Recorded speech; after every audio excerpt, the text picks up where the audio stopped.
মশার উৎপাত বাড়িতে যদি খুবই বেড়ে যায়, কোনো রকম বাজার থেকে তেল কয়েল কিচ্ছু কিনতে হবে না। নিয়ে নিন সরিষার তেল, তার মধ্যে দিয়ে দিন নিম পাতা টাটকা।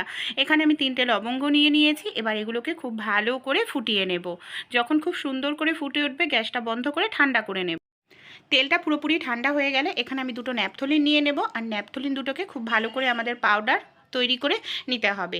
এখানে দেখুন একেবারে সুন্দর মিহি পাউডার আমি করে নিয়েছি। একটি পাত্রের মধ্যে ন্যাপথলিনের পাউডারটাকে আমি ঢেলে নিচ্ছি। যে তেলটাকে রেডি করে নিয়েছিলাম সেই তেলটাকে ন্যাপথলিনের এই পাউডারের মধ্যে আমি ঢেলে নিচ্ছি।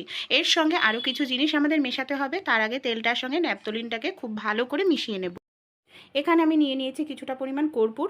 খুব ভালো করে দিয়ে ন্যাপথলিন আর কর্পূরটাকে তেলের সঙ্গে মিশিয়ে নিলাম। আমাদের বাড়িতে মশা তাড়ানোর জন্য যে এই ধরনের কৌটোগুলো থাকে তার মধ্যে আমি এই তেলটাকে ঢেলে নিচ্ছি। তারপর রিফিলটাকে বন্ধ করে নেব। এবার আমরা মেশিনটাকে লাগিয়ে এইভাবে সুইচ বোর্ডে দিয়ে অন করে দেবো। বাড়ি থেকে সব মশা প্রাকৃতিকভাবে